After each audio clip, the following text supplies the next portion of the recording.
চেষ্টা করেছে যে সেটা নিয়ম অনুযায়ী হচ্ছে, আবার বন্ধু বিনিময় চুক্তির কথা বলছেন, কিন্তু সেটা তো আসলে সরকার টু সরকার হচ্ছে না, এখানে তো আমরা দেখছি যে পুশিং করা হচ্ছে। বিসমিল্লাহির রহিম। উপস্থিত সবাই আসসালামু আলাইকুম। আসলে উনি কি কোনটা বৈধ নিয়ম আমি জানি না। বৈধ নিয়ম হলো আপনি অবৈধ নাগরিক পেলে আপনি গ্রেফতার করবেন এবং প্রচলিত নিয়মে আমাদের যে দূতাবাস আছে ভারতে সেখানে আপনি জানাবেন। ওই দূতাবাস এই তথ্য নিয়ে বাংলাদেশের দূতাবাসে জানাবে, ঢাকায় পররাষ্ট্র মন্ত্রণালয় হোম মিনিস্ট্রিকে জানাবে, হোম মিনিস্ট্রি আইজিপি পুলিশের আইজিপি সিআইডি কে জানায়, সিআইডি 3 মধ্যে যাচাই করে এই নাম ঠিকানা সব ঠিক আছে কিনা। যদি হয় আবার সেই বিপরীত প্রক্রিয়ায় যাবে, তখন তাকে করবে। এই হলো নিয়ম। আমি ভদ্র দেশে তাই করে, আমাদের দেশে তাই করা হইতো। উনি যেটা করতেছেন এটা সম্পূর্ণ জঙ্গি। সব দেশে সেটা হয় না। আমরা গরু ছাগল মহিষ না চাইনা নিয়ে গেলাম বা চাইনা আবার নিয়ে আসলাম, এটা যায় আসে না। আমাদের এখানে যখন মনে করেন উনি যেটা বলতে বন্দি বিনিময় সেটা তো অন্য জিনিস। তাও উনি জানাবেন চিঠি দিয়ে কত সংখ্যা লোক কি আলোচনা হবে সীমান্ত পর্যায়ে, তাও তো হয় নাই। উনি তো চুরি করে লোকগুলি ঢুকাই দিচ্ছেন, যেটাকে অসভ্য জাতির জন্য সম্ভব। ভদ্র জাতি বা সভ্য জাতি এটা করে না। আমি উনি কি ওনার কি মানে ওনাদের মন্ত্রী মহোদয়গণ কি করেন, কি পড়াশোনা করেন, আসলে মূল জিনিস হলো গিয়া আমাদের সাথে একটা সম্পর্ক টিকা করার জন্য। বিএনপি সরকারকে ভারত এখন আর সহ্য করতে পারতেছে না এবং এদের লাভ যা ছিল এই চুক্তি স্বাক্ষর করা হয়েছে তার দিয়া, এইটা করে তার দিয়া, কত রকম কথা নাকে খত দিয়ে এখন দেন তার দিয়ে কোনো কাজ করতেছে না, ওদের মাথায় কাজ করতেছে না, ওদের টোটাল মাথা করতেছে না সরাসরি আবল তাবল বকতেছে। কিছুদিন আগে দেখলাম মনোজ দাস আর একটা অরুণ ঘোষ, এই দুই রক্ত কি মানে 1-2 মাসের মধ্যে হাসিনা চলে আসবে। আমি একটা কমেন্ট লিখি, 2 মাস আর সহ্য হচ্ছে না, তাড়াতাড়ি আসেন, হাতে ফাঁসির দড়িটা নিয়ে আসেন। মানে ওনারা পাগল হয়ে গেছেন। ওনারা বন্দি বিনিময় চুক্তি করবেন, ভালো কথা। এই যে আমাদের এতগুলি আইসিডির বন্দি আছে ভারতে, আওয়ামী লীগ ওগুলি পাঠাক, ওটা তো আমরা স্বীকার করবো, তো সেটা পাঠাচ্ছেন না। নিরীহ জনগণ আত্মীয় সূত্রে যেতে পারে, আগে বৈভাবিক সূত্রে গেছে অনেকে আত্মীয় স্বজন। এই সীমান্ত ভাগটা করছে 36 দিনে, পুরো পাকিস্তান ভারতটাকে ভাগ করছে 36 ডেজ। এর মধ্যে অনেকে পাকঘর পড়ে গেছে ভারতে, মূল ঘরেই পারে, আমার ঘর পারে, এরকম পড়ছে। এটা আগে প্রথম দিকে সমস্যা ছিল না। ইভেন দেশ স্বাধীন হওয়ার পর 30 বছর ধরে সমস্যা ছিল না, এই তার কাটা হওয়ার পরে এই সমস্যাটা হয়েছে। স্বাভাবিকভাবেই হয়তো অতীত আত্মীয়দের কারণে যাইতে পারে। কথা হলো আমরা লেখাপড়া শিখছি স্কুলে, কোনো দেশের নাগরিক যদি অন্য দেশে যায়, সে নাগরিক পায়, মানে আধার কার্ড পাওয়া লোকগুলি ফেরত পাঠাইতেছে। সে দেশে যদি কোনো জমি ক্রয় করে, কোনো নারীকে বিবাহ করে, কোনো উন্নয়নে জড়িত থাকে, সে নাগরিক পাওয়ার অধিকার রাখে। কোনো নিয়ম কারণ মানতেছে না। এমন যেগুলি আছে মনে দেখবেন যে 4-5 বছর ধরে আছে, যদিও সব মিথ্যা কথা, আমি ধরে নিলাম 3-4 বছর। তো 3-4 বছর তো কাজ করে খাইছে লোকগুলি, ভারতের জন্যই কাজ করছে। এখন জোর করে মুসলমানদেরকে পাঠাচ্ছে, তারা একটা হিন্দু পাঠাচ্ছে না। তাপা একটা হিন্দু পাঠাক দেখি, পাঠাচ্ছে না। সব হলো রাজনীতিকরণ, অসৎ রাজনীতিকরণ। এদের সুবিধা কি? দলে পিঠ থেকে গেছে মুসলমানদের, এখন মুসলমান সোজা হয়ে দাঁড়ান। আমি তোমাদের দেশে নিরাপদ না হই, তাহলে আমার জন্য আমার নিরাপদের ব্যবস্থা আমার করতে হবে। তো ভারতের অনেক কিছুই আসলে আমরা সহ্য করতে পারতেছি না। এর মধ্যে দেখেন অনেক কিছু করতেছে।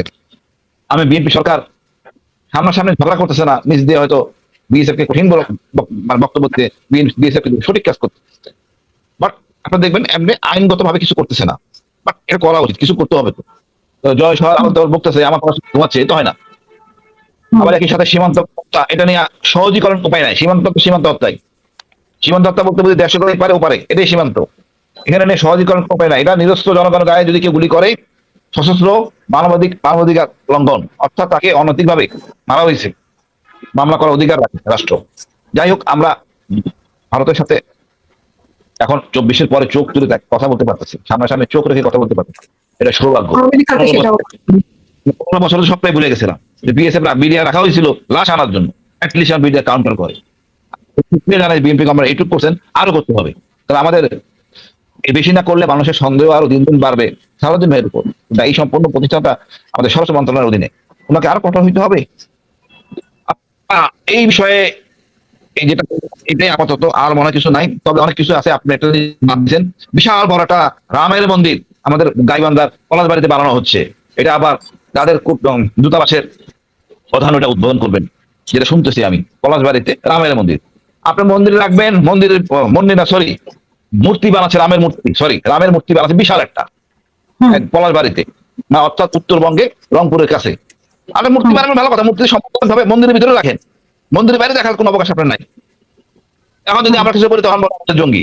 সে চাচ্ছে গায়ে পড়ে আমাদের সাথে ঝগড়া করতে, ভালো একটা ইস্যু খুঁজতেছে কোন একটা ঝামেলা করার জন্য। আমাদের এই মুহূর্তে উচিত জরুরি ভিত্তিতে পাকিস্তান ও চীনের সাথে সামরিক চুক্তি করা, যদি আমরা আক্রান্ত হই তারা আমাদের সাহায্য করবে, এরকম একটা চুক্তি করা উচিত। এছাড়া মনে হয় ভালো সুবিধা হবে না। আমার মনে হয় সরকারও সঠিক পথে আঘাত করে, ইনশাল্লাহ আমরা এই সমস্যা থেকে উত্তোলন করতে পারবো। ধন্যবাদ আপা। জি, অসংখ্য ধন্যবাদ। মনির ইসলাম রকি, আপনাকে দেখতে পাচ্ছি না, আপনি কি আছেন আমাদের সাথে? ছবি দেখা যাচ্ছে না আপনার। যে আপনার এখানে আজকে এনসিপি অভিযোগ করছে যে আপনার মানে বিএনপি এবং আওয়ামী লীগ মিলে এনসিপির উপরে সবার উপরে হামলা করেছে। তারপরে আবার গ্যাসের দাম বাড়ানো নিয়ে আসিফ মাহমুদ সজীব ভুঁইয়া যেটা অভিযোগ করেছে যে ১৭ বছরে আওয়ামী লীগ যেরকম যেই পর্যায়ে গেছে ৩ মাসে আপনারা সেই পর্যায়ে পৌঁছে গেছেন। তো নাসিরুদ্দিন পাটোয়ারির এই ঘটনা আপনার এখানেই মনে নারায়ণগঞ্জের উপরে মনে অনুষ্ঠিত এখানে এই ঘটনা ঘটছে। আপনি কি বলবেন? ধন্যবাদ সম্মানিত উপস্থাপিকা, আমার সাথে বিজ্ঞ আলোচক যারা আপনার মাধ্যমে আমাদেরকে দেশে এবং প্রবাসে দেখছেন, সবাইকে আমি আন্তরিক ধন্যবাদ দলের পক্ষ থেকে শুভেচ্ছা জানাচ্ছি। আপনি আপনার কাছে একটা অডিও প্লে, আমি একটা ভিডিও দিচ্ছি, আপনি ভিডিওটা একটু প্লে করেন। আপনি তো একটা দিয়েছেন, বাট আমাদের এখানে তো আরো অনেকগুলো আছে।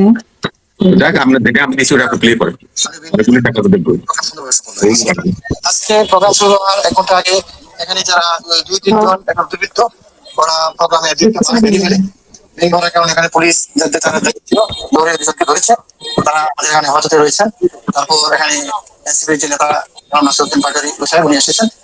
গতকাল তাদের পূর্ব ঘোষিত তাদের প্রোগ্রাম অনুযায়ী এনসিপি এখানে একটা আজকে প্রোগ্রাম হওয়ার কথা, এবং এই প্রোগ্রামকে কেন্দ্র করে যাতে তার প্রোগ্রামটা সুন্দরভাবে করতে পারে সেখানে স্থানীয় যে মহোদয় উনিও ব্যবস্থা নিয়েছেন। লোকাল বিএনপির সভাপতি উপজেলা বিএনপির সভাপতি হুমায়ুন কবির সাহেব সহ অন্যান্য বিএনপি নেতৃবৃন্দ, স্থানীয় নেতৃবৃন্দ আছেন, তারাও চেয়েছেন যে প্রোগ্রামটা সুন্দরভাবে। আমরা পুলিশও চেয়েছি এবং পুলিশের ডেভেলপমেন্ট ছিল, সবকিছু সুন্দরভাবে হওয়ার পরিকল্পনা রয়েছে এবং ছিল। হঠাৎ করে আজকে প্রোগ্রাম শুরু হওয়ার 1 ঘন্টা আগে এখানে যারা 2-3 জন এখন দুর্বৃত্ত ওরা প্রোগ্রামের একটা বাস ভেঙে ফেলার কারণে এখানে পুলিশ যাদের তারা দায়িত্ব ছিল ধরে দুজনকে ধরেছে, তারা এখানে হেফাজতে রয়েছেন। তারপর এখানে এনসিপির যে নেতা নাসিরুদ্দিন পাটোয়ারি সাহেব উনি এসেছেন। এখানে প্রোগ্রাম ভালো হয়েছে এবং সফলভাবে হয়েছে। পুলিশ তো যাদেরকে ধরেছে তারা কারা? তাদেরকে তো আইডেন্টিফাই করে নাই, উনি যে যার কথাটা শুনলেন উনি আমাদের নারায়ণগঞ্জ জেলা এসপি মিজানুর রহমান মুন্সি, ওনার বক্তব্য শুনলেন। এখানে তো তারা এই দিক থেকে স্লোগান দিতে দিয়ে আসছে, তারা শুধু ছাত্র দল আসে নাই, সাথে ছাত্র লীগের পোলাপাইন সাথে নিয়ে আসছে, তারা যুবলীগের পোলাপাইন সাথে নিয়ে আসছে, তারা এইদিকে স্লোগান দিতে দিতে আসছে ছাত্র দল থাকতে। আচ্ছা, যাই হোক, এরকম বহু মানে আছে। এখন এটা হলো পার্টির বিষয়, এটা হলো পার্টির বক্তব্য। একজন দায়িত্বশীল যিনি নাকি জেলার পুলিশ সুপার, তিনি নিয়ে বলতেছেন যে এমপি মহোদয় নিজে অ্যাকশনে ছিলেন, অনুষ্ঠানটা হোক সেটা চাইছে। এবং আমাদের স্থানীয় ওখানকার আমাদের সভাপতি আছে অ্যাডভোকেট মাহবুব হোসেন হুমায়ুন, উনি নিজে এসপি সাহেবের সাথে কথা বলছে, ওখানে এডিশনাল এসপি আছে সাকেল, তার সাথে কথা বলছে এবং সকল নিরাপত্তা বিধান করার ব্যবস্থা করেছে। এবং আমাদের দলীয় নেতা কর্মীরা সবাই নাসিরুদ্দিন সাহেবকে সম্মানিত করেছে এবং উনি যেন এখানে এসে অনুষ্ঠানটা শেষ করতে পারে সেজন্য রাস্তায় সব জায়গায় ওনাকে সাদর অভ্যর্থনা জানাচ্ছে এবং ফুল ছিটানো হয়েছে। ফুল সিটাই অভ্যর্থনা জানাচ্ছে। যে ছেলে কথা বলতেছে, হ্যাঁ, এই যে ছেলে বক্তব্যটা আপনি উঠতে শুনবেন কি বললো, ছাত্র দলের সাথে ছাত্রলীগও ছিল, যুবলীগও ছিল, আওয়ামী লীগও ছিল। এখন উনি সবাইকে আইডেন্টিফাই করলো। আর পুলিশ সুপার বললো যে 2-3 জন দুর্বৃত্ত এসে হঠাৎ করে এই অনুষ্ঠানটা শুরু 1 ঘন্টা আগে দিয়ে তারা এই ধরনের একটা ন্যাক্কারজনক ঘটনা ঘটেছে। আমাদের পুলিশ অ্যাকশনে ছিল, আমরা দুজনকে গ্রেপ্তার করছি এবং আমাদের হেফাজতে আছে, আমরা এটার বিরুদ্ধে ব্যবস্থা নিচ্ছি। ওনার কথার মধ্যে কোনো মিল নেই। যাই হোক, আমি আরো এই বিষয়টা আরো আগে চাই, আমরা সকলে সংবেদনশীল হবো, সহনশীল হবো, এটাই রাজনীতির নিয়ম বা এটাই ডিউটি। ওনারা যেভাবে বলছেন, নাসিরুদ্দিন পাটোয়ারি সাহেব নিজে স্টেজে ছিলেন, উনি তো বক্তৃতা দিচ্ছেন, উনি তো কোথাও এই ধরনের অভিযোগ করেন নাই। মাথা ফেটে গেছে ওনার লোকের, কারা ফাইল এটা উনি তদন্ত করে দেখো, অসুবিধা নেই, এটা পুলিশের মামলা নিচ্ছে। ওনার দলের উপর যদি এরকম হামলা হয় উনি চুরি করে বসে থাকবেন না। জি জি জি, উনি তো বলছেই, কিন্তু অতএব উনি এটা তদন্ত করে ডিসাইড করুক যে কারা এটার সাথে জড়িত। যদি আমাদের কারো জড়িত হয়, আমাদের বিরুদ্ধে ব্যবস্থা না হোক, আমরা কোনো আপত্তি করবো না। আমাদের ধারণা আছে আমাদের দল সম্পূর্ণভাবে ওনার এই অনুষ্ঠান করার জন্য যে সহযোগিতা করার দরকার আমার উপজেলা কমিটি তা করেছে, এমপি সাহেব নির্দেশ দিয়েছেন। পুলিশ সুপার নিজে শুনেন, প্রধানমন্ত্রীর অনুষ্ঠানে অনেক সময় দেখা যায় পুলিশ সুপার অ্যাটেন্ড করে না, কিন্তু নাসিরুদ্দিন পাটোয়ারি হিসেবে আসবেন, ওনার প্রোগ্রামে স্বয়ং এসপি মহোদয় ওই মাঠের মধ্যে উপস্থিত ছিলেন এবং ওনার যে সার্কেল এসপি উনি ছিলেন, এডিশনাল এসপি 1-2 ছিলেন এবং সকলকে নিয়েই উনি ওখানে উপস্থিত ছিলেন। থেকে এই অনুষ্ঠানটা সম্পূর্ণ করে তারপরে এসপি সাহেব নারায়ণগঞ্জে ফেরত আসছে। সরকারের পক্ষে, আমরা তো সরকারের দল এবং সরকারের পক্ষে যতটুকু করার দরকার দলের পক্ষ থেকে করেছি, সরকারের পক্ষ থেকেও করা হয়েছে। এরপর যদি কোনো বিতর্ক থাকতেই পারে, রাজনৈতিক বিতর্কের তো শেষ নাই, করতেই পারে, আমাদের কোনো আপত্তি নেই। জি। আর কোনো কিছু তথ্য হয়েছে? হ্যাঁ, আমি ওই যে আসিফ মাহমুদের কথা বলছিলাম যে 17 বছর যা করেছে, গ্যাসের দাম যে পরিমাণ বাড়িয়েছে, বিএনপি আরে ভাই 5 তারিখে আপনারা 8 তারিখে একবার তো 3বার মেয়াদ তেলের দাম বাড়াইছেন আর বিদ্যুতের দাম বাড়াইছেন 3বার বাড়াইছেন। নিজেটা একবার হিসাব করে দেন না কোটিয়া। সরকার চালাইছেন না, আমরা সরকার চালাইছি 3 মাস, আপনারা তো 18 মাস চালাইছেন, 18 মাস চালাইছেন। আপনারা আপনারা এই 18 মাসের মধ্যে 3বার বিদ্যুৎ তেল গ্যাসের দাম বৃদ্ধি করলেন, কারণটা কি? 18 মাসে আমরা তো তেলের দাম আপনি জানেন বিশ্ব বৈশ্বিক ব্যাপার, এ সবাই জানি, ওয়েল নো। যে কারণে তেলের দাম বৃদ্ধি করতে সরকার বাধ্য হচ্ছে, শুধু আমার দেশ করছে তা না। যেখানে $60 আমরা ব্যারেল তেল নিতাম, সেখানে এখন $95, প্রায় $100 কাছাকাছি চলে আসছে, দ্বিগুণ হয়ে গেছে। সরকার, আমাদের সরকার না, সারা বাংলাদেশ পৃথিবীর সকল সরকাররাই এভাবে স্টেপ নিচ্ছে এবং তারা এই ক্রাইসিস মুভমেন্ট ফেস করতেছে। তো সেখানে আমরাও করছি। আর আপনাদের আমলে কোন যুদ্ধ হয়েছিল যে তেলের দাম বাড়াইলেন? আপনাদের আমলে গ্যাসের দাম, বিদ্যুতের দাম বাড়লো, তখন কোন জায়গায় কি যুদ্ধ ছিল? কিছুই তো ছিল না, নর্মালি সিচুয়েশন। রাজনৈতিক কারণে বক্তব্য দেওয়া, যতটুকু দেওয়ার তথ্য দিবেন, এটা হলো পলিটিক্সের রেটরিক। এটা বিরোধী দলে থাকলে আমরা যেরকম আওয়ামী লীগকে গালাগালি করতাম যখন বিরোধী দলে ছিলাম, কারণ ওনারা আমরা সরকারে আছে, ওনারা গালাগালি করে, এটা আমাদের দেশের ট্র্যাডিশন, এটার জন্য মানুষ। মানে এটা একটা মানে আগে রাজনীতি যেভাবে এখন আপনারা একটা কথা বলি আর কি, আপনারা টপিক নির্বাচন করেন তো ওই জন্য আর কি। বাংলাদেশ এই গত 1 সপ্তাহে 2টা বিগ অ্যাচিভমেন্ট অ্যাচিভ করেছে, সে ব্যাপারে কিন্তু আপনাদের আলোচনা। একটা হলো রাষ্ট্রসংঘে সভাপতি নির্বাচিত হয়েছে বাংলাদেশ, আরেকটা হলো আজকে তুরস্কের পররাষ্ট্রমন্ত্রী হাকিমের সাথে বাংলাদেশ একটা চুক্তি করেছে, ঐতিহাসিক চুক্তি। আমার নারায়ণগঞ্জের একটা অঞ্চলে এই ফ্যাক্টরিটা করা হবে, তুরস্ক সরকার তাদের অর্থায়নে আমাদের নারায়ণগঞ্জে ড্রোন উৎপাদন করবে। এগুলি আলোচনায় আসা দরকার। কখন কি হলো, কে কি ছিল, এগুলোর চেয়ে এগুলি অনেক গুরুত্বপূর্ণ এবং মূল্যবান। যে বিএনপিকে নিয়ে বিএনপির 20% ভোট নষ্ট হয়েছে, শুধু মানে আমাদের জ্ঞানী গুণী মানুষগুলি যারা সমাজে খুব সমাদৃত লোক, তাদের মতো লোকে আরেকজন সমাদৃত লোকের পর শিলং সালাদ দেয়। এখন আমি যদি কই জঙ্গল হাসিনুর রহমান, তা কেমন লাগবে? এইগুলি যারা ভাষা ইউজ করে তাদের কাছ থেকে দেখেন, এই যে শিলং সালাউদ্দিন নিয়ে এত কথা আপনারা কইলেন, আমরা 20% ভোট কম পাইলাম। প্রথম চুক্তিটা করেছে যে F-70, দুই সামরিক কর্মকর্তা আছে পাকিস্তান থেকে ক্রয় করা যে চুক্তিটা, সেটা স্বাক্ষর করছে সালাউদ্দিন সাহেব। এখন ড্রোনের চুক্তি হলো, স্বাক্ষর করলো আমাদের পররাষ্ট্রমন্ত্রী, সদ্য সভাপতি জাতিসংঘ সাধারণ পরিষদ, দুজন। এবং আপনাদেরকে আমরা এর কথা আশ্বস্ত করতে চাই, আগামী 22 তারিখে আমাদের মাননীয় প্রধানমন্ত্রী মালয়েশিয়া হয়ে চীন যাবেন এবং উনি 30টা চুক্তি স্বাক্ষর করবেন। যে ওটা আগে স্বাক্ষর ছিল সেটা এখন ফাইনাল স্বাক্ষর। রোড অ্যান্ড ব্রেক ইনিশিয়েট, চাইনার যে প্রকল্প, এই প্রকল্পটাও আপনার অনুমোদন করবেন এবং এটাও চুক্তি হবে। এবং আরেকটা খবর আপনার জানাই যে লালমনিরহাটে আমাদের যে দক্ষিণ এশিয়ার বৃহত্তম যে আমাদের বিমানবন্দরটা আছে, সেটা আপনার চীন ডেভেলপ করবে, সেই চুক্তিও এটার সাথে হবে। 3টা চুক্তি ওনার সাথে করবেন চাইনা গভর্নমেন্ট। আমাদেরকে সরকারটা খেলাইতে দেয়, সব দিক থেকে তো ষড়যন্ত্র হচ্ছে। আজকে হাসিনুর ভাই একটা কথা বলি, এখন চুক্তি তো হলো, কিন্তু চুক্তি কুফল কুফল বলেও তো কিছু বিষয় আছে, সেটাও তো আমাদেরকে বুঝতে হবে। তারপর আমরা আমি আপনাকে কি আছে না আছে চুক্তিটা করে বিশ্লেষণ করেন গায়ে, তাহলে কোনো আপত্তি নেই। আমি আপনার সাথে কথা বলতে হাসিনাও তো অনেক চুক্তি করেছিল, কিন্তু সেই চুক্তির প্রেক্ষিতে তো অনেক ভাই, হাসিনা অনেক চুক্তি করছে, আর এই চুক্তি শুনেন না, বলেন হাসিনা ভাই বলেন। রবি ভাই, আপনার প্রথম বলা উচিত এই বিএনপি এসে পুলিশকে ব্যান করছে, এটা সবচেয়ে বড় একটা মাইন্ড ফলো, যেটা আমি আশা করি। না, আমি আর এইভাবে বলতে চাই না, এটা আপনারা বললে আমাদের মধ্যে খুব ভালো হয়, কারণ আমি একটা পার্টিসান মানুষ। আমি কোনো কথা বললে মন্ত্রীদের জায়গায় বললে কি বলে জানেন, আর বিএনপি করে এই কথা বলে। আমি পার্টিসান মানুষ, আমার কাছ থেকে এটা সুন্দর শোনা যাবে না। আমরা সমালোচনা করি সরকার শক্তিশালী করার জন্য, আমরা সমালোচনা করি সরকার শক্তিশালী করার জন্য, সরকার যেন সঠিক পথে থাকে, সরকার যেন বিব্রত অবস্থা না পড়ে। তো জনগণ চাচ্ছে তাই করতেছে, সরকার জনের পজিটিভ পয়েন্ট, আমরা কিন্তু সেই আলোকে করি, না, না, না। নেগেটিভ। জনগণ নিয়ে আমাদের সে নেই নিতে হবে। না, ডিউ টু রেসপেক্ট। আমি জনগণ নিয়ে কথাটা বলিনি। যখন আপনারা বলেন, আপনাদের কথা আমি কাউন্টার করি, যে আপনারা বিবেকমান মানুষগুলি কেন এই কথাগুলি বলছেন, কেন ভালো কথাটা সামনে নিয়ে আসতেছেন।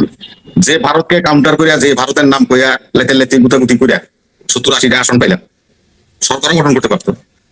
তো আজকে তাদের তো আমাদেরকে সেলিব্রেট করা উচিত, আমাদেরকে ধন্যবাদ দেওয়া উচিত। এই যে দেখেন 3টা চুক্তি হয়েছে, একটা চুক্তিতেও যারা এই ভারতের বিরুদ্ধে কথা বলে তারা একজনও এই চুক্তিগুলি যে হয়েছে এটা একটা ভালো জিনিস এই নিয়ে কোনো বিবৃতি দেয়নি। রবি ভাই, মুখে মুখে টাকাবাজি করবেন, ভারতের বিরুদ্ধে কথা বলবেন। রবি ভাই, তেলের দাম কিন্তু বাজারে যদি $95 নাও হয়, যদি কমেও, আমি তেলের দাম বাড়াইতে পারবো না, কমাইতে পারবো না। আমার সাথে বাড়াইতে কমাইতে গেলে ভারতের তেলের সাথে মিলাইতে হবে, না এটা কালোবাজারি হবে। ভারতের তেল Yes, আপনি আপনি ভিডিও ছিলেন, এই কথা জানেন। হ্যাঁ। হ্যাঁ। আমি টাকা দিয়ে আনবো। হ্যাঁ। জি জি জি, আপনি তো ভিডিওতে ছিলেন, কমান্ডার হিসেবে। তারপরে বিনিময় আনবে ফেন্সিডিল, বুঝছেন কেমন আমাদের জাতি, জাতি আমরা বড় সমস্যা। জি। এখন হাসিনুর ভাই, আপনি যেহেতু মিডিয়ার সেক্টর কমান্ডার ছিলেন, সেই তো আপনি এটা ভালোই জানেন। কারণ সমন্বয় করতে হয়। আমরা ওই যে কথাটা হাসিনুর ভাই বলছে যে তেলের দাম বিশ্ববাজারে $95 কি $100 হলো তা বড় কথা না, আমরা ভারতকে সমন্বয় করতে হয়, তা নাহলে আমাদের কাছ থেকে তেল পাচার হয়ে ভারতে চলে যায়। এটার আরেকটা কথা বলছে হাসিনুর ভাই, এটা খুব গুরুত্বপূর্ণ। সেটা হলো, দেখেন আমরা কত বড়, ওই যে আমাদের দেশে গ্রাম দেশে একটা প্রবাদ আছে যে দুধ বেচে মদ খায়। দেখেন আমরা তেল বেচে ফেন্সিডিল খাই, বিনিময়টা কি? দেখেন বিনিময়টা একটা ভালো জিনিস দিয়ে হয়তো মেনে নিতাম। বিনিময়টা কি হচ্ছে, আমাদের থেকে ওরা তেল নিচ্ছে আর ওরা আমাদেরকে সেম পরিমাণ টাকা ফেন্সিডিল দিতে। এই সত্যগুলি তো প্রকাশিত হতে হবে, এটা মানুষকে বুঝতে হবে, উস্কাই দিতে চলবে না। কেন সমন্বয় করতেছে আজকে তাসিনের ভাই সত্য কথাটা বলবো, এইটাই খাই। জি, অসংখ্য ধন্যবাদ রবি ভাই। আমি একটু মেজর শাহিন আপনার কাছে একটু শুনতে চাই যে এই যে চুক্তিগুলোর ব্যাপারে, আপনি তো সেনাবাহিনীতে ছিলেন, আপনার অনেক অভিজ্ঞতা আছে এবং ইন্টারন্যাশনাল ব্যাপার নিয়ে আপনি অনেক কথা বলেন। এই চুক্তিগুলোর ব্যাপারে আপনার একটু পর্যালোচনা চাচ্ছি। আর তাছাড়া আমি 10 মিনিট, আমি আমার 10 মিনিটের মতো আবেদন করছি। ওকে, আপনি থাকলে ভালো হতো, উনি কি বলে। তারপরে এই যে সীমান্ত ইস্যু নিয়ে আপনার কাছে একটু শুনতে চাই যে কোশ্চেন কেন করা হচ্ছে। বিজেপি অবশ্য খুবই চেষ্টা করছে, আমরা দেখতে পাচ্ছি যে প্রতিদিনই তাদের সাথে, বিএসএফ এর সাথে তাদের ঝগড়া হচ্ছে এই ব্যাপারে। বিষয়গুলো আপনার থেকে শুনতে চাই। ধন্যবাদ আপা। বিসমিল্লাহির রহমানির রহিম। এই অনুষ্ঠান যারা দেখছেন এবং দেখবেন, আসসালামু আলাইকুম। আমি আমার সহলোচক হিসেবে আমার অত্যন্ত প্রিয় এবং শ্রদ্ধেয় কর্নেল হাসিন স্যার আছেন। স্যার আপনাকে সালাম, আপা আপনাকে সালাম এবং ধন্যবাদ আমাকে সংযুক্ত করার জন্য। তো প্রথমে আমি যে কথাটা বলে শুরু করতে চাই সেটা হলো যে দেখেন, ভারতের ইকোনমির অবস্থা বাংলাদেশের থেকে দুর্বল, ভারতের জিডিপি বাংলাদেশের থেকে দুর্বল। ভারতে বিশেষ করে পশ্চিম বাংলায় তাদের কাজের অপরচুনিটি, কাজ এবং কাজের অপরচুনিটি এবং অর্থনৈতিক অবস্থা বাংলাদেশের থেকে দুর্বল। তো বাংলাদেশের লোক কাজের জন্য পশ্চিম বাংলায় যাবে, দিস ইজ অ্যাবসার্ড। এটা আমার কাছে এটা লজিক্যাল এবং গ্রহণযোগ্য মনে হয় না। একই সাথে ভারতের সচিব মনে হয় জনাব জয়সওয়াল যেটা বলেছেন যে অনেক অপরাধী আছে বাংলাদেশের, অপরাধী, হ্যাঁ এটা সত্যি। বাংলাদেশের অনেক অপরাধী ভারতে আছে, আওয়ামী লীগের সকল অপরাধীরা ভারতে আছে, দণ্ডপ্রাপ্ত অপরাধীরা ভারতে আছে, হাজার হাজার অপরাধীরা, দণ্ডপ্রাপ্ত অপরাধীরা আছে, সাজাপ্রাপ্ত মৃত্যুদণ্ডপ্রাপ্ত অপরাধীরা আছে। আমরা তাদেরকে ফেরত চাই, প্রপার চ্যানেলে আমরা তাদেরকে ফেরত চাই। এই পুশিং সিস্টেমের মাধ্যমে এই নিরীহ মুসলমানদেরকে না, আমি সত্যিকারে বাংলাদেশের যে সকল অপরাধীরা যারা বিভিন্ন গুম খুন হত্যা গণহত্যা এরকম নানা অপকর্মের সাথে জড়িত ভোটারের ওই পাশে আছে, আমরা তাদেরকে ফেরত চাই। এখন এই যে এই পুরো বিষয়টা কেন হচ্ছে, এটা আমি যদি একটু বড় পিকচার হিসাবে দেখতে চাই, দেখেন এই কথাটা বেশ অনেক আগে থেকেই চলছিল যে ভারতের পাকিস্তান বর্ডারে, আপনারা জানেন যে পাকিস্তানের সাথে যে 84 ঘন্টার যে যুদ্ধটা হয়েছিল, সেখানে ভারত বেশ ভালোভাবে পরাজিত হয়েছিল, মোটামুটি শোচনীয় পরাজিত হয়েছিল। তাদের 8টা এয়ারক্রাফট ধ্বংস হয়েছিল, তার ভিতরে 4টা রাফাল ছিল। এবং শেষ হয়ে সেটা তো মিডিয়াতে এসেছে যে ভারতের প্রধানমন্ত্রী মোদী ট্রাম্পের দ্বারস্থ হয়েছিল, রিকোয়েস্ট করেছিল এই যুদ্ধটা থামানোর জন্য। তো এবং আপনি গ্যারান্টেড এটা ধরে রাখেন যে ভারত পাকিস্তানের সাথে সহজে কোনো যুদ্ধতে যাবে না। আপনি ওদের ভবিষ্যতে খুব সহজে দেখবেন না যে ভারত পাকিস্তানের সাথে সহজে যুদ্ধে যাচ্ছে। চায়না বর্ডারে অনেকদিন যাবত উত্তেজনা। আপনি চায়নার বিরোধী দলের নেতা যে ভারতের আছেন রাহুল গান্ধী, উনি কিন্তু তার পার্লামেন্টে অনেকবার বলেছেন যে চায়না লাদাখ এবং আরো কিছু এলাকাতে চায়না ভারতের অনেক জায়গা দখল করে নিয়েছে এবং তারা তাদের ওখানে ক্যাম্প করেছে অনেক জায়গা, বাট এটা নিয়ে মোদী গভর্নমেন্ট চুপ আছে। তো সে কারণেই বাংলাদেশের অনেক চিন্তাকে আশা করেছিল যে যেহেতু ভারত সামরিকভাবে চায়নার কাছ থেকে ভালোভাবে মার খাচ্ছে এবং সেটা কোনো জবাব তো দিতে পারছে না, মোদী সরকার সেটা বেবরং চেপে যেতে হচ্ছে আর কি, কারণ তার কাছে কোনো জবাব নাই। পাকিস্তানের কাছে মোটামুটি পরাজিত হয়েছে। তো এই মুখ রক্ষার জন্য তারা বাংলাদেশ সীমান্তে একটা উত্তেজনা তৈরি করবে। এটা বাংলাদেশের অনেক পণ্ডিতই বেশ আগে থেকে মোটামুটি একটা করেছিলেন। এর সাথে এটা নিয়ামক হিসাবে আরো যদি ভারতের বর্তমান অবস্থাটা যদি আমি দেখি, জানেন যে আমেরিকার সাথে বিশেষ করে ট্রাম্প প্রশাসনের সাথে ভারতের একটা বড় ধরনের টানাপোড়েন চলছে। গত কয়েকদিন আগেও নতুন করে ট্যারিফ বসিয়েছে ট্রাম্প। এবং আপনি দেখেন যে গত 1 বছরে জনাব মোদীকে ট্রাম্প কত বিভিন্ন ভাষায় কথা বলেছেন। তো একই সাথে আপনার ইন্টারন্যাশনাল ইমেজটাও ভারতের মোটামুটি তলানিতে আছে। এটা আমি ইন্ডিয়ার মিডিয়াতেই শুনেছি, ইন্ডিয়ার মিডিয়ার বিভিন্ন টক শোতেই শুনেছি যে তারা তাদের প্রধানমন্ত্রী মোদীকে জিজ্ঞাসা করছে, দেখা আপনার কাছে কে বেশি ইম্পর্টেন্ট, সম্পূর্ণ ভারত বেশি ইম্পর্টেন্ট নাকি দুইটা মানুষ আদানি এবং আম্বানি বেশি ইম্পর্টেন্ট। তো এই অবস্থাতে ভারতের দ্রব্যমূল্য এবং তাদের মুদ্রাস্ফীতির মান এখন খুব খারাপ। একই সাথে তাদের প্রচন্ড বেকার সমস্যা। এই যে ককরোচ জনতা পার্টি আজকেও তাদের দিল্লিতে তাদের যে একটা বিশাল সমাবেশ হয়েছিল আজকে, যন্তর মন্তর তাদের জায়গাটার নাম আজকে, এবং সেখানে হাজার হাজার পুলিশও মোতায়েন হয়েছিল, বাট তারা যেহেতু এই ইয়াং জেনারেশন শান্তিপূর্ণভাবেই করেছে, এটাও বিজেপি সরকারের একটা বিশাল বড় মাথা ব্যথা হয়ে গেছে। আপনার পশ্চিমবাংলার ইলেকশনটা তো একটা রিগড ইলেকশন। একই সাথে আপনি জানেন যে তাদের 7 সিস্টারে তো আগুন জ্বলছে, শুধুমাত্র আসাম বাদে বাকি যে মণিপুর আছে, মিজোরাম আছে, নাগাল্যান্ড আছে, এই সবগুলো সিস্টারে কিন্তু আগুন জ্বলছে। এবং এবং বিজেপি এবং মোদী সরকার তারা তো এই সমালোচনা তো অনেক হচ্ছে যে জনাব এত এত বড় বড় প্রবলেম, বাট এই জনাব মোদী কিন্তু এই জায়গাগুলোতে আসেন নাই, উনি বছরের পর বছর মণিপুরে যান নাই, এইসব এলাকাগুলোতে যান নাই। একই সাথে ইন্টারন্যাশনালিও ভারতের অবস্থা তো আমি একটু আগে বললাম। আপনি জানেন যে ভারতের যে মিডিয়া ওয়ার্ল্ডের ভিতরে সব থেকে খারাপ মিডিয়া কাজের র্যাঙ্কিং এ ভারতের অবস্থান হলো 157 নম্বর। মানে তাদের বাক স্বাধীনতা বলি, মিডিয়া স্বাধীনতা বলি, এটার অবস্থা এত খারাপ যে তাদের সিরিয়াল হবে 157 নম্বর। আওয়ামী আমলেও আমাদের সিরিয়াল এত খারাপ ছিল না। মানে ভারতের মিডিয়ার স্বাধীনতা এটা। ভারতের প্রধানমন্ত্রী কিছুদিন আগে নরওয়েতে ভিজিট ছিল একটা, এই জাস্ট কয়েকদিন আগে। সেখানে নরওয়ের এক সাংবাদিক, নর্মালি কিন্তু নরেন্দ্র মোদী কোনো বিদেশে গেলে কখনো সাংবাদিক সম্মেলন করেন না, কোনো সাংবাদিকের মুখোমুখি হন না। এটা ওনার শিক্ষাগত যোগ্যতার জন্য হতে পারে, অথবা অনেক কন্ট্রোভার্সিয়াল ইস্যু ওনাকে, যেহেতু কন্ট্রোভার্সি ইন্ডিয়াতে আছে, এটা হ্যান্ডেল করতে হয়, তো ওই জিনিসগুলো সবসময় এড়িয়ে যেতে চান, কখনো সাংবাদিকদের মুখোমুখি হন না। তো মেবি হয়তো ভুল করে মুখোমুখি হয়েছিলেন। সেখানে নরওয়ের একজন সাংবাদিক তার দেশের মিডিয়া স্বাধীনতা এবং এই যে মাইনরিটি ইস্যু বিভিন্ন জিজ্ঞাসা করেছিলেন, উনি উত্তর না দিয়ে পালিয়ে গেছিলেন ওই স্টেজ থেকে। এটা নিয়েও অনেক সমালোচনা হয়েছিল। তো এই যে এত কিছু যে বিষয়গুলো আছে, এটার সমাধান হিসেবে এগুলোর সমাধান হিসেবে ভারতের দুইটা জিনিস আছে। ভেতরে তাদের রাজনৈতিক সমাধান কি, বিজেপির রাজনৈতিক সমাধান একটাই, তাদের ওই যে সব কিছুর ফাইনাল ট্রাম্প হলো ধর্ম নিয়ে রাজনীতি, ধর্মনীতির রাজনীতি এবং মুসলিম কার্ড। এবং বর্ডারের বাইরে অন্য কোনো দেশের সঙ্গে তো পারছে না, পাকিস্তানের সঙ্গে পারছে না, ইন্ডিয়ার সাথে পারছে না, ও ইন্টারন্যাশনাল অন্য কোনো দেশের সাথে পারছে না। আমি আপনার গত একটা অনুষ্ঠানে আপনার এখানে বলেছিলাম যে সারা বিশ্বে ইন্ডিয়ার কোনো বন্ধু নাই, তাদের বন্ধু শুধুমাত্র ইসরায়েল। মানে পৃথিবীর সব থেকে ঘৃণিত রাষ্ট্র ইসরায়েল, সেটা ভারতের একমাত্র বন্ধু। তো এরকম একটা পরিস্থিতিতে শুধুমাত্র এখন এই তাদের যে যতগুলো প্রবলেমের কথা বললাম, এই সব প্রবলেম গুলোকে দৃষ্টি করার জন্যই এখন দেখবেন এই মুসলিম কার্ডটা তারা ব্যবহার করবে, এবং এই বাংলাদেশ সীমান্তে এই ধরনের এই পুশিং এবং এই কাজগুলো এখন করবে। তো এখন যদি আমি এই প্রসঙ্গে আসি, আচ্ছা এই জিনিসগুলো তো এতদিন আপনারা যে ক্লেম গুলো করছেন, হঠাৎ করে পশ্চিমবাংলায় বিজেপি সরকার আসার পরে এই বিষয়গুলো আসলো কেন? হঠাৎ করে পশ্চিমবাংলায় বিজেপি সরকার আসার পরে মসজিদগুলোর নিচে আবার মন্দির পাওয়া যাচ্ছে কেন? হঠাৎ করে বিজেপি সরকার পশ্চিমবাংলায় আসার পরে সেখানে মুসলমানদেরকে নির্যাতন করা হচ্ছে, মসজিদে হামলা করা হচ্ছে, আজান নিষিদ্ধ করা হচ্ছে, এই পুশিং করা হচ্ছে, এটা হঠাৎ করে কেন? গত 5 বছরে তো এটা দেখি নাই। তো তার মানে $2 ইস্যু। আর ইলেকশনটা তো রিগড ইলেকশন ছিল, শেখ হাসিনার মতো ইলেকশন। আমরা সব জানি যে পশ্চিমবাংলার যে গত ইলেকশনে 91,00,000 তারা ভোট দিতে পারে নাই। তারা ভোট দিতে পারে নাই কারণ তাদেরকে ভোট দিতে দেওয়া হয় নাই, কারণ এই ভোটের অধিকাংশ যেত তৃণমূল কংগ্রেসের কাছে। এবং এই আলটিমেটলি এই বিষয়গুলো তারা করবে, এটা হলো তাদের ক্যারেক্টার, এই ধর্ম জাতপাত নিয়ে রাজনীতি এবং বাংলাদেশ নিয়ে রাজনীতি এবং এই মুসলিম কার্ড, এইটা তারা করবে। এখন আমি বলতে চাই যে আমাদের, তার আগে একটা বিষয় বলতে চাই, দেখেন একই সাথে পশ্চিমবাংলায় বিজেপি ক্ষমতায় আসলো, জনাব শুভেন্দু উনি মুখ্যমন্ত্রী হলো। একই সাথে তামিলনাড়ুতে যে ফিল্ম স্টার থালাপতি বিজয়, সে তামিলনাড়ুর মুখ্যমন্ত্রী হলো। তামিলনাড়ুর মুখ্যমন্ত্রী হওয়ার পরে প্রথম 3-4 দিনের ভিতরে কি কাজ করেছে? সে বিদ্যুৎ ফ্রি করেছে অনেকের জন্য, শিক্ষা ফ্রি করেছে অনেকের জন্য, মানে একটা রেভলিউশন নিয়ে এসেছে মানে যে মানুষের কাজের ক্ষেত্রে।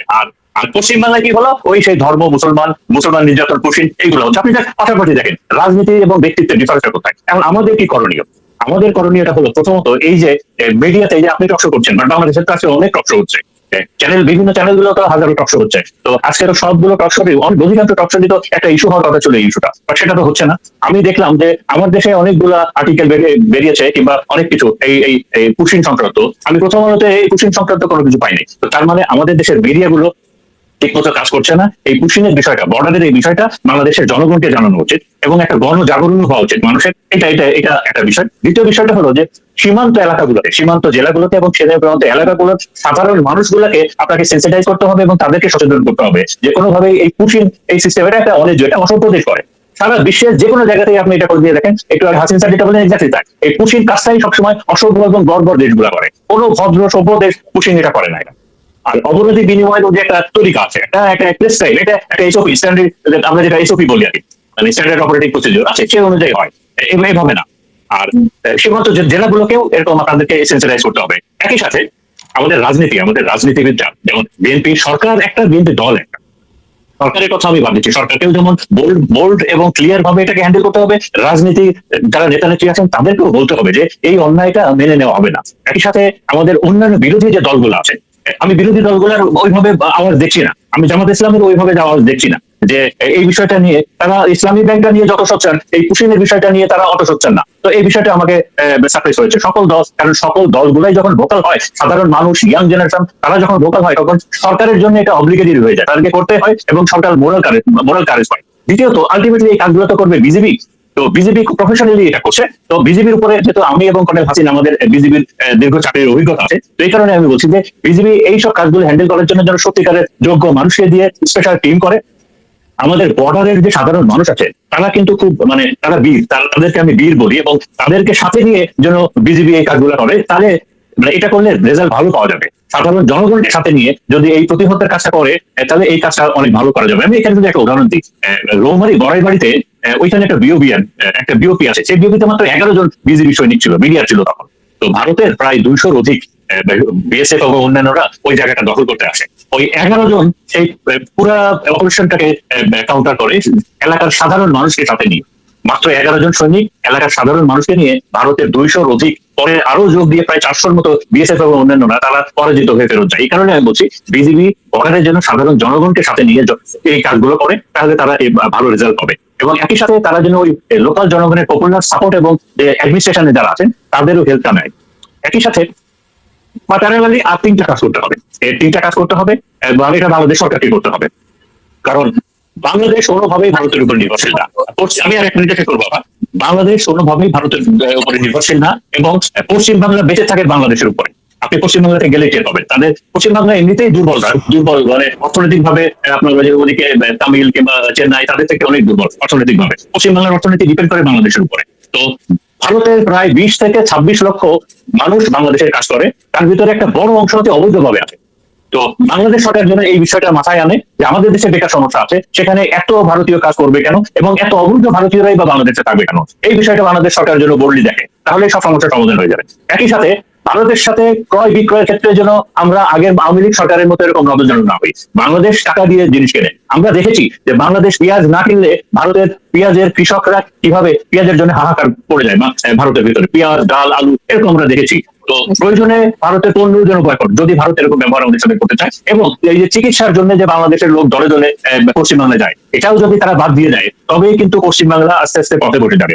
এই বিষয়টা যেন সরকার এবং বাংলাদেশের জনগণ মনে রাখে। এবং একই সাথে যে কথাটা বলে আমি এখন শেষ করবো, যেটা হলো যে দেখেন, ভারতের জনগণ এবং বাংলাদেশের জনগণ বন্ধু। ভারতের জনগণ কখনো বাংলাদেশের জনগণের শত্রু না, এবং তারা সবসময় বন্ধু ছিল, বর্ডারের আগে তো একসাথেই ছিল।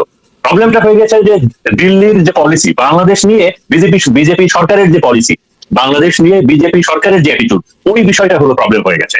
আর ভারত যতদিন এই ধর্ম নিয়ে, জাতপাত নিয়ে, এইগুলো নিয়ে রাজনীতি যতদিন করবে, ততদিন হয়তো এই বিষয়গুলো হবে না। একই সাথে আমি আরেকটা মিনিট সময় চেয়ে নিচ্ছি আবার। একই সাথে ভারতের বাংলাদেশ বিষয়ে কিন্তু অনেকগুলো বড় বড় ইস্যু আছে, ওই ইস্যুগুলো যাতে চাপা পড়ে থাকে, এই কারণেও এই ধরনের কুশিনের বিষয়টা আসতে পারে। যেমন হাদি হত্যাকাণ্ড, এই যে শরীফ ওসমান হাদির যে হত্যাকাণ্ড, তার বিষয়ে তো আমরা নিজেরাই জানি যে এইটার সাথে ভারত জড়িত, এবং আসামিগুলা ভারতে আশ্রয় নিয়ে আছে। এটা তো আগের মুখ্যমন্ত্রী আপনার মমতা ব্যানার্জি বলেছেন যে উনি তাদের স্বরাষ্ট্রমন্ত্রীর চাপে আলটিমেটলি বিষয়টা সাকসেস হতে পারে নাই।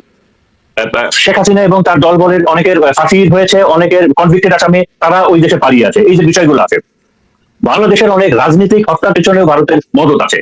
আর আওয়ামী লীগের আশ্রয় দেওয়া ওই পাশে, এবং এই পাশের পুনর্বাসন, এই সমস্ত বিষয়গুলো তো আছে। একই সাথে বিডিআর কমিশনের যে নতুন যে বিডিআর কমিশন যে হয়েছিল, কমিশন তো বলেছে যে বিডিআর কিলিং এর সাথে ভারত জড়িত ছিল। তো এই সকল বিষয়গুলো ধামাচাপা অথবা সাইড লাইন করে রাখার জন্যও কিন্তু এই যে বর্ডারকে ভারত এইভাবে ব্যবহার করবে, এটার জন্য আমাদের সরকার অত্যন্ত বোল্ডলি এটাকে যেন আপনার হ্যান্ডেল করে আর কি।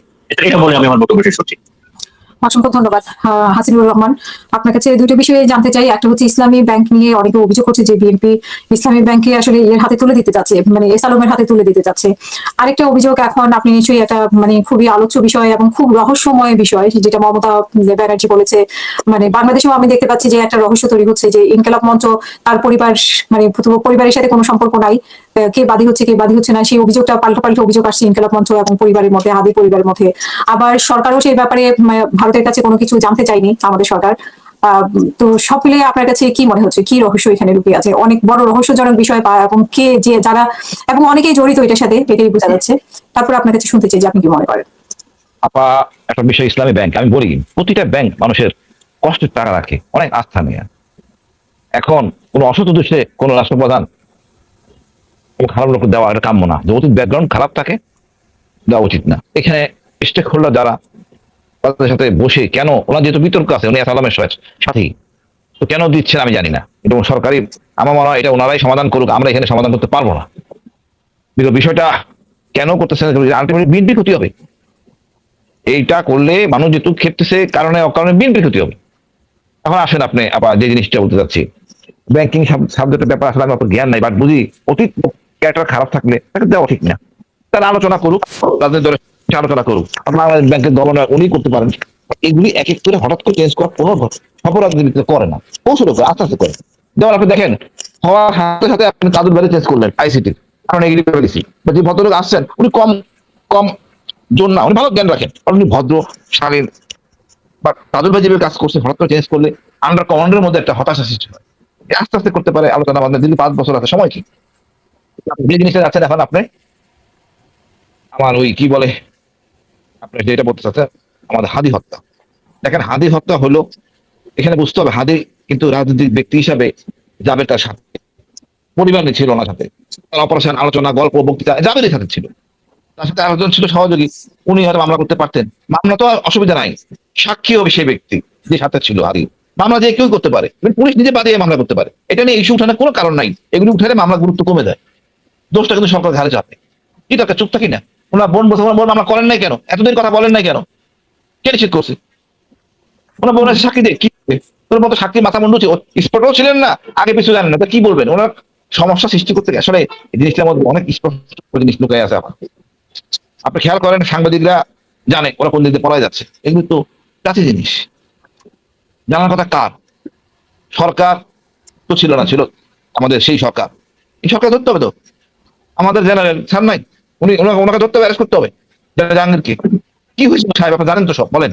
আমি বিশ্বাস করি সরকার জানতো পরিষ্কার, আমি বিশ্বাস করি হাসিনা আপা সরকার জানতো, যেন জাহাঙ্গীর ইউনিসের গং জানতো কারাই সাথে জড়িত, তাদেরকে ছাড় দেওয়া হয়েছে। আমাকে দেখি নাই এই নুরুলকে কি মারছে, কি অ্যাকশন নিয়েছিলাম?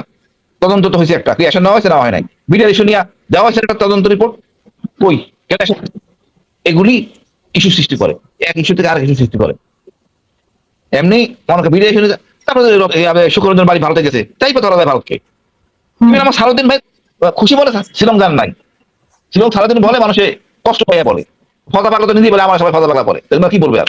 শিলং সারাদিন এই জন্য বলে উনি ছিলেন এমন কথাবার্তার মধ্যে অনেক, মানে যেটা জনগণ পছন্দ করে না। বুঝতে হবে সব কথা সত্য হলেও অনেক সময় বলতে হয় না। না, জনগণ পছন্দ করে না, না বিরোধী দল পছন্দ করে না, এখানে একটা তো বিষয় আছে। জনগণ বলতে দাঁড়ান, আমি কিন্তু বিএনপির লোক, আমি পছন্দ করি না। সারাদিন সাথে কথা বলতে বলছেন, আমি পছন্দ করি নাই। এক জায়গায় স্থলমারি দণ্ড সোজা দাঁড়াইতে হবে। উনি তো, আমি বলি তো সবসময়, উনি তো আরামে ছিলেন না শিলংয়ে, উনি খুশি মনে ছিলেন না শিলং।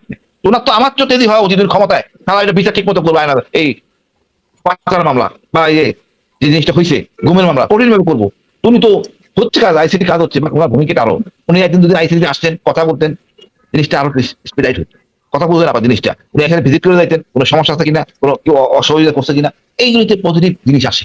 এটা রাজনীতির অংশ, অবশ্য আমার না, ওনাদের বেশি বোঝা উচিত কোনটা করলে কি হবে না হবে। যে জিনিসটা হচ্ছে হাদিনিয়া, হাদি আসামি ভারতে, আমাদের কাছে আসার কথা, ওদের ইন্টারোগেশন করতে বলছে কি ভারতকে? বলেন আমারে, ওদেরকে ইন্টারোগেশন করতে বলছে কি? আমার আসামি ফেরত দাও, তোমার সাথে বন্দি বিনিময় চুক্তি আছে, এটা কার্যকর করো। সেটা করতেছে না, অনুরূপ পাঠাচ্ছে। উদ্দেশ্য হলো গিয়া এখানে ভারত অতপ্রতভাবে জড়িত। ভারত কার সাথে দেখতেছে? আমরা এই সাথে দেখতেছে। এখন দেখেন, এখন যদি কোনো প্রক্রিয়ায়, সেদিকে দেখতেছিলাম এক পুলিশ রিকোয়েস্ট করতেছিল, আমি তো এমন ফায়ার করি নাই, এমন যা নিয়েছিলাম রিসিভ করতে তাই জমা দিছি, কিন্তু আদালত কি বলছে? আপনি প্রতিবাদ করেন, প্রতিহত করেন নাই। আই বলি আমার রবি এলাকার লোক, উনি প্রতিহত করেন নাই, উনি বলেন এটা অন্যায়, এটা ঠিক হচ্ছে না, উনি বলেন নাই। তো উনি কম বেশি অপরাধী, অপরাধের গুরুত্ব অনেক নিচ্ছে, বাট অপরাধী। কোন একজন সুশীল আওয়ামী লীগের এমপি তো প্রতিবাদ করে নাই, কেন তারা আদালতে মামা কয়টা দিন জেল খাটবেন না, সেটা হবে তো। আপনি তার জ্ঞানী লোক, হোল্ডার, আপনি কেন জনগণের সাথে বলেন এগুলি গুলি করা যাবে না? বলেন তো নাই। আমি সেই কথাই বলবো আপা, আমাদের সরকার অনেক দায়িত্ব আছে, কৌশলী হইতে হবে। হাজিটাকে দেখলে হবে না। হাজিটাকে সুশীলরা বলতেছে কেন ওইখানে কব্দ হলো, মানে নিম্নমানের লোক। এই সুশীলগুলি আমাদের বড় শত্রু, এই সুশীলই আমাদের বড় শত্রু। মনে রাখবেন, এদের জন্য আমরা আজকে বিপদে। ভারত আমাদের কাছে কোনো সমস্যা না। আপনারা দেখেন ওদিকে আবার দেখেন ওই অরুণাচলে 15টা মসজিদে সিলগালা করা হয়েছে, অরুণাচলে, মানে যেটা একদম চীনের সাথে। মুসলমানদের নাম নিয়ম মানে না নাকি সিলগালা, মানে গায়ে পড়তেছে কারণ ছাড়া ভারত। তো বেশি বাড়াবাড়ি করে যায়, চর্থাপ্পর দুই দিকে হবে, পারবে না আমাদের সাথে ইনশাল্লাহ। এবং বাড়াবাড়ি করে আমাদের কিছু চুক্তি, এখন যে রবি ভাই যে চুক্তির কথা বললো, এগুলি শুনলে আসলে তো ওনারাও শুনছেন, আমিও তো শুনি নাই, শাহিন আমার শুনি নাই। চুক্তি হয় শুনি, একটা তো কার্যকর দেখি না। এখন এটা যদি হয়, ভারতের আগে চীনে যায়, ও তো মাথা ঠিক থাকার কথা না আপা ভারত। এই যে মোদীর মাথা তো ঠিক থাকার কথা না, আবল তাবল বলার কথা। সবকিছু মনে করবেন, আর কি হইলো, হ্যাঁ হতাশ, সাম্রাজ্য গেছে আমার, আমার হাসিনা চলে আসছে আমার কাছে, এখন তো সব শেষ, এখন তো উল্টা দিকে যাচ্ছে। আপনার বুঝতেছেন তার কি অবস্থা, 15টা বছর সে কিভাবে শাসন করছে, এখন কোন ফুটিং এ আছে সে। কষ্টকর কথা, পাগলামি সে করবে, চর্চা প্রকারে ঠিক হয়ে যাবে ইনশাল্লাহ। আর বিএনপি জায়গা মতো যাবে, এবং সঠিক অনেক সময় অনেক কথা আমি এখানে বলতে পারি না, বা রাজপথে বলে ফেলি, এখানে বলতে পারি না, আর টেলিভিশনে ওখানে আরো ভাবা যায় না, কন্ট্রোল তো হয়। রাজনীতিতে করে বলতে পারে না, নিজের লোক দিয়ে করায়। আমি মনে করি সঠিক সময় সঠিক কাজ বিএনপি করবে, পিছাবে না, আমরা করতে বাধ্য করবো, আমরা বিএনপিকে ইন্ডিয়ান বা ইনশাল্লাহ। ধন্যবাদ আপনার। অসংখ্য ধন্যবাদ। আমি মনিসলাম রবি ভাই আপনার কাছেও শুনতে চাই যে ইসলামী ব্যাংক নিয়ে এই যে আমরা দেখলাম যে অনেকে আন্দোলন করছে কয়েকদিন থেকে, আজকে করছে কিনা জানি না, মানে গতকাল পর্যন্ত মনে ছিল বা পরশু পর্যন্ত ছিল। তো এটা নিয়ে এত ক্ষোভ মানুষের মধ্যে, এবং বিএনপি কে দায়ী করছে, আর সবাই বলছে যে গ্রাহকরা, মানে যারা এখানকার গ্রাহক, তারা আন্দোলন করছে। তো বিএনপির প্রতি এত ক্ষোভ দেখাচ্ছে, বিএনপি কেন এটাকে আবার এসালম তো আমরা জানি যে দুর্নীতিবাজ, এসালমের জন্য কি কি হয়েছে, কত রিপোর্ট আমরা শুনেছি, করেছি নিজেরা, তারপরেও কেন বিএনপি আসলে এসালমের উপর ছেড়ে দিতে চাচ্ছে কিনা এই বিষয়টা, এবং হাদি হত্যা নিয়ে যে ঘটনাটা ঘটছে সেটা নিয়ে আপনার কাছে একটু শুনতে চাই। ধন্যবাদ আপনাকে। ইসলামী ব্যাংক সম্বন্ধে তো আমি আপনার এখানে একটা শো করছিলাম, বলছিলাম ইসলামী ব্যাংক আমাদের ইসলামের ব্যাংক না। জামাতের 10 টাকা করে জমা দেয়। ইসলামী ব্যাংক হলো জনগণের ব্যাংক, জনতার ব্যাংক, প্রবাসীদের ব্যাংক, রেমিটেন্স পাঠায় হাজার হাজার কোটি টাকা রেমিটেন্স। এই ইসলামী ব্যাংক, ইসলামী ব্যাংকের উদ্যোক্তা ওনার নাম হলো শহীদ প্রেসিডেন্ট জিয়াউর রহমান। উনি ওয়াইসি সম্মেলনে একটা ইসলামী ব্যাংক প্রতিষ্ঠা করার জন্য দাবি করেছিলেন, সেই আলোকে এই ব্যাংকটা প্রতিষ্ঠা হয়েছে। এই ব্যাংকে যিনি নাকি লাইসেন্স পাইছে, ওই ভদ্রলোকের নাম মিস্টার আজিজুল হক। উনি হলেন সোনালী ব্যাংক স্টাফ কলেজের প্রিন্সিপাল ছিলেন। উনি আবেদনটা করেছিলেন, যে রনপুর ছিল ওনাকে আবেদনটা করার জন্য আবেদনটা করেছিলেন। 30শে জুন যখন নাকি এই ব্যাংকটা অনুমোদিত হয়, তার ক্যাপিটাল হলো 50 কোটি টাকা, পরিশোধিত ক্যাপিটাল হলো 6.7। এই ব্যাংকের সবচেয়ে বড় উদ্যোক্তা হলো আল রাজি ফাউন্ডেশন, ইসলামী উন্নয়ন bank, Saudi, Kuwait, Abu Dhabi, Jordan, Oman সহ ইসলামী কান্ট্রি সবচেয়ে বড় ইনভেস্টর হিসাবে এই ব্যাংকের সাথে ছিল। এই ব্যাংকের সাথে যখন শেয়ার বিক্রি হয়, তখন এটার সাথে সম্পৃক্ত হয় বাইতুল সরব, যে মাজার এই দরবার, তিনি মাওলানা আব্দুল জব্বার সাহেব, উনি 10 লক্ষ টাকা শেয়ার কিনছিলেন। ইসলামিক রিসার্চ সেন্টার বলে, ফাইন্যান্স সেন্টার বলে একটা কোম্পানি, তারা করলো 5 লক্ষ টাকার আপনার শেয়ার কিনছিল। আর হলো ইসলামী সেন্টার, যার মালিক ছিলেন আপনার মরম মীর কাসেম আলী সাহেব, উনি 5 লক্ষ টাকার শেয়ার কিনছিলেন।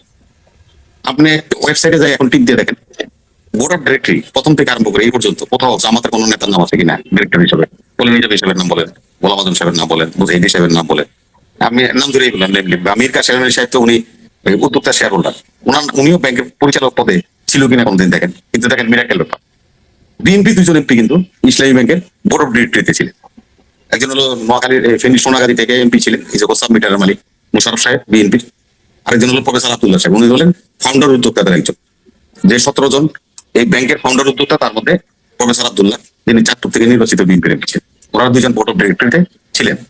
অন্য কোনো রাজনীতিবিদ এই ব্যাংকে কখনো কোনো পদে ছিল না, কিন্তু ওনারা বলে এই ব্যাংকটা ওনাদের। খুব ভালো যে কথাটা আপনি বলছেন দেখেন এই ব্যাংকটা নিয়ে, সেটা হলো বাংলাদেশ ব্যাংকের, এটা হলো রেগুলেটরি অথরিটি। এই রেগুলেটরি অথরিটির সাথে 61টা বাণিজ্যিক ব্যাংক বা বিভিন্ন ব্যাংক আমাদের এ দেখাশোনা করে। রেগুলেটরি অথরিটি হলো বাংলাদেশ ব্যাংক, অর্থ মন্ত্রণালয়, বাংলাদেশ ব্যাংক। এখানে একজন পিয়ন যদি আপনি নিয়োগ দিতে হয় তাও বাংলাদেশ ব্যাংকের অনুমতি দিতে হয়। এক, দুই হলো যদি কোনো শাখা ওপেন করতে হয় তাহলে বাংলাদেশ ব্যাংকের অনুমোদন প্রয়োজন।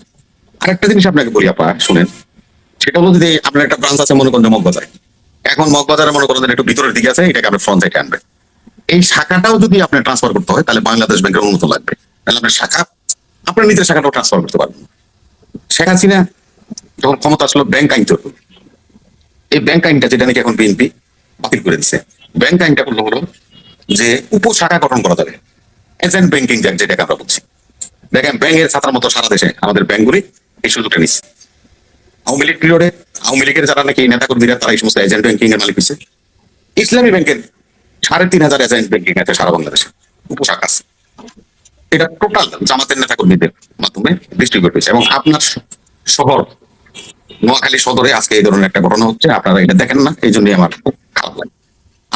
আপনার জেলা নোয়াখালীতে এজেন্ট ব্যাংকিং জামাতের ওই এলাকার নায়েবে আমির, এই এজেন্ট ব্যাংকের মালিক সে মানে যারা নাকি বিনিয়োগকারী তাদের 2 কোটি টাকা নিয়ে পালিয়ে গেছে, 2 কোটি টাকা নিয়ে পালিয়ে গেছে। আজকে সারা নোয়াখালীতে এটা নিয়ে আন্দোলন হচ্ছে।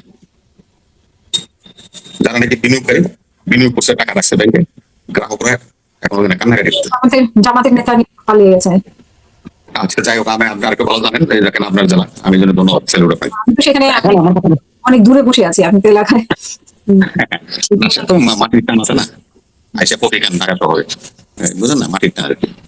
তা আপনি তো আবার লক্ষ্মী মানুষ, আপনার সাথে আল্লাহ একটা নিয়ামত দিচ্ছে, আপনি কিন্তু লক্ষ্মী মানুষ। এটা কিন্তু ওই হাসিনের ভাই জানে না, শাহিন ভাই জানে না। আপনি যে লক্ষ্মী কেন, এটা ওনার দুজনে কেউই বাংলাদেশে জানে না, সেটা আমি জানি। সেটা হলো আপনার একটা চোখ লক্ষ্মী ডারা। আমাদের আয়না যায় দেখবেন আপনার, চোখে একটা প্রবলেম আছে এই কারণে। আমি বলছি যে এটা আল্লাহ নিয়ামত, আপনার একটা চোখ লক্ষ্মীটা, এটা ভালো জিনিস। টোল পড়া গালে এগুলি কিন্তু খুব স্বাভাবিক, রিয়েল আমাদের কাছে নাই। যাদের খুব স্পেশাল মানুষ তাদের এগুলো হয়, আপনারা স্পেশাল ডিরেকশন। আপনাকে এই জন্য বলছি যে এজেন্ট ব্যাংকিং করে তারা গ্রাহকদের টাকা লুটপাট করছে। দ্বিতীয়টা দেখেন, আপনারা যে এসালামকে নিয়ে এত কথা বলছেন, আপনারা আসলে সরম থাকে না কেন? আমি জন্য দুর্ভাগ্য, আমাদের প্রধান উপদেষ্টা ডক্টর ইউনূস সাহেব এসালামের সকল শেয়ার ইসলামী ব্যাংক সহ অন্যান্য ব্যাংকে যে শেয়ার ছিল সমস্ত শেয়ার বাজেয়াপ্ত করে বাংলাদেশ ব্যাংকে বুঝাইছে। সকল শেয়ার বাজেয়াপ্ত করা হয়েছে, নট স্থগিত নয়, বাজেয়াপ্ত করা হয়েছে এসালামের শেয়ার।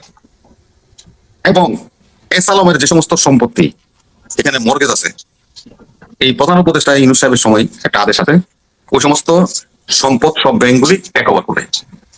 এবং যে সমস্ত ব্যাংক থেকে সে লোন নিচ্ছে সেই ব্যাংক এখন ওই সমস্ত সম্পত্তি অলরেডি তাদের হেফাজতে নিয়ে গেছে, অনেকাংশে হয়ে গেছে, আর আস্তে আস্তে হচ্ছে। আমি একটা জিনিস দেখাই, দেখেন আপনারা যে বলেন যে টাকা উধাও হয়ে যাবে, এই ইসলামী ব্যাংকের একজন নব্য ডাইরেক্টর আছে, এর নাম শুনলে আপনি আশ্চর্য হবেন। এই ডাইরেক্টর নাম হলো আমিনুল ইসলাম স্বপন, এর বাড়ি হলো রাজশাহীতে, ওনার প্রতিষ্ঠানের নাম হলো নাবিল এন্টারপ্রাইজ। উনি বলেন বাংলাদেশে এসালামে যে আমদানি করতো তেল, ডাল, চাল, বিভিন্ন গ্রোসারি আইটেম, নাবিল এন্টারপ্রাইজ হলো তার ডিলার। সে হলো সারা বাংলাদেশে এগুলি ডিস্ট্রিবিউট করতো। সেই আমিনুল ইসলাম তত্ত্বাবধায়ক সরকারের সময় ব্যাংকের শেয়ার কিনে এই ব্যাংকের ডাইরেক্টর হয়েছেন। তিনি হলেন জামাতের রাজশাহী বিভাগের কর্ম পরিষদের সদস্য এবং কেন্দ্রীয় কমিটির সদস্য। তার 3টা লোনের একটা হিসাব আপনার দিই। 850 কোটি টাকার একটা লোন নিয়েছে নাবিল এন্টারপ্রাইজে, নিজে নেয় নাই, আরেকটা এন্টারপ্রাইজে বুয়া একটা কোম্পানি দেখায় 850 কোটি, আরেকটা নিচে 900 কোটি, আরেকটা নিচে 350 কোটি, 3টা ফার্মের নামে। ওখানে তদন্ত করা হয়েছে, তদন্তের মধ্যে দিয়ে বেরিয়ে আসছে ওই লোকরা, একটা চা দোকানদার সে কয়ে আমি ভাই 900 কোটি টাকা কোথায় পাবো, কে দিবে আমাকে, আমি 900 কোটি টাকা কেন নিই?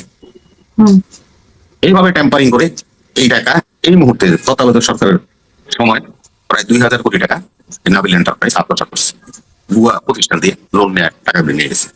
মানে এই ব্যাপারে তো আমরা বলবো না। বাংলাদেশ ব্যাংক হলো রেগুলেটরি অথরিটি, সব ব্যাংক পরিচালনা করবে, কাকে কোথায় চেয়ারম্যান দিবে, করবে না, ডাইরেক্টর বানাবে না, এমডি বানাবে, এগুলি তো তারা। এটা কোনো আমি নিজেও শেয়ার মার্কেটে আমার শেয়ার আছে, ইসলামী ব্যাংকের আমার প্রাইমারি শেয়ার আছে। আমার মতো লোকরা তো কেউ ডাকেও না বোর্ড মিটিং এ যে আসেন আপনি নির্বাচন করবেন, ডাইরেক্টর বানান।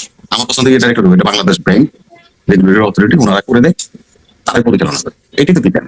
এখন আপনারা কি করলেন দেখবেন, আপনি এখন যদি সার্চ দিয়ে দেখবেন ঢাকা স্টক এক্সচেঞ্জে দেখেন যতগুলি ব্যাংক আছে 61টা ব্যাংক যারা নাকি আপনার শেয়ার মার্কেটে লিস্টেড আছে, সবগুলি ব্যাংক জ্যাক ক্যাটাগরিতে চলে গেছে। জ্যাক ক্যাটাগরি হলো বিপদ সব মানে লাল।